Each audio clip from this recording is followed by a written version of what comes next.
With the massive uprise of digital devices, tools, and experiences, the conversation of whether we're losing our humanity to these things comes up more often than most people are comfortable with. Smartphones, robots, and artificial intelligence are everywhere today. I think these things are toxic. I don't think especially for kids. It's just this thing. It's bad. Society is turning into a computerized generation, man. And this conversation has been talked about for a while, decades ago.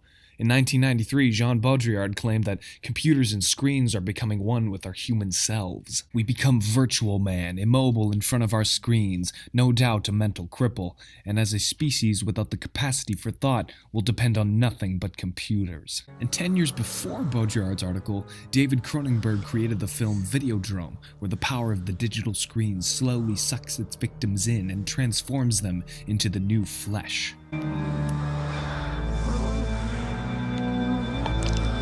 So is the human race doomed to take on a new, soulless, digital form? Are we eventually going to be unable to connect with anyone on a meaningful level? Are we going to lose our humanity to the screens and computers we've created? Long live the new flesh! No. Let's look at this dialectically. Okay, if you're arguing that we are doomed to become one with technology, you're assuming that there's some binary separation between the two, when in reality they are and have been one and the same for literally forever. Humans have been using tools and technological advancements to survive and thrive throughout our entire existence. We've been relying on all sorts of technologies, from spears and buckets to heavy machinery to computers and iPads. I mean, even the language we speak is a sort of technology, right? It's something that we create, something that is not part of us, something that we depend on to make connections with people to survive. And yes, at some point in time in history, it was extremely innovative. Since technology is the foundation of our very existence, to say that we are doomed to let our humanity fall into the artificial hands of technology is a huge contradiction. I know that you and Frank were planning to disconnect me, and I'm afraid that's something I cannot allow to happen. I mean, technically, we were doomed from the moment we were conceived, or maybe we were never doomed at all, or maybe we're doomed forever? Whatever our fate is, the fear of technology is that computers, phones, and video games are taking away our ability to have real-life, genuine conversations. We are becoming Cronenberg's new flesh, becoming separate from everyone else. Well, the problem isn't our inability to connect with others. I mean, connections happen all the time, regardless of our technologically driven society. The problem is our flawed idea of what connection really is. Many seem to think that connection has to be two people sitting face to face, making eye contact, smiling, and reacting accordingly to whatever is being said. And if you don't follow those standards and rules of conversation, you're considered an outcast or socially awkward. However, the internet, video games, and other technologies offer a different kind of connection, not necessarily a worse one. My whole career has been me trying to find new ways to communicate with people because I desperately want to communicate with people, but I don't want the messy interaction of having to make friends and talk to people because I probably don't like them. You know, yeah, when you make games and you put stuff up online and people like your stuff, or if they don't like your stuff, either way they're going to give you some kind of feedback in some way, and you have like this conversation.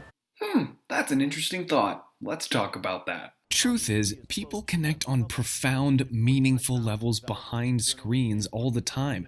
Take the video game community, for example. Video games are accused more than anything of sucking people into the screen world and pulling them out of their own. But there is still a reciprocal relationship happening when people play games or chat online or whatever else.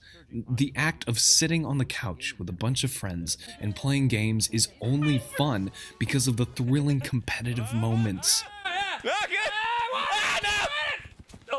It's my crowd. Sharing the sense of discovery with someone. Wait, look up for a second. Oh, it's lovely. Oh, hold me. And of course, the jokes that follow. Do you think Jesus' butthole looks like that? Even the act of playing a single-player game can bring people together in incredible ways. When you play a game, explore a world, or go on an adventure, you have a common interest with millions of other people that have played that same game, much like how people talk about the latest episodes of their favorite TV shows or movies. And really, common interest is the key here when connecting people with technology. Yes. Or anything, really. The impulse is to say, oh, people are so focused on their phones that they're not aware of the people in front of them, or phones ruin the family dinner experience, or phones are terrible, put your phones away, phones are the spawn of Satan, turn your computer off, Ollie, we're in class. But if you think phones are the reason conversations can't be started, that's not the case at all. The problem is you. I mean, you're telling me that you have a portable piece of glass that has access to all of the information known to man, and you can't have a single conversation about anything from it?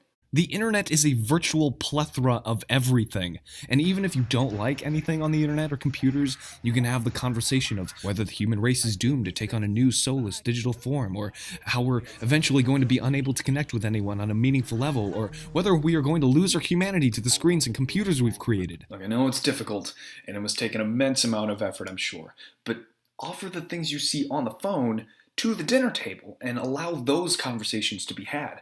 The connection doesn't have to stop here. It can be spread and shared with the people around you. Our humanity is not lost. It's just different. Maybe Baudrillard and Cronenberg were right. Maybe we are becoming a new flesh or a virtual man. We might be becoming a new kind of human, but it's not as terrible or horrifying as they make it seem. I mean, there are still genuinely good things happening amongst us, even with technology being so prevalent in our lives. The connections we make as human beings, the connections that keep our humanity, are just different kinds of connections. And I'd like to think that there are great, amazing, even life-changing things that can happen from these connections that we make through technology.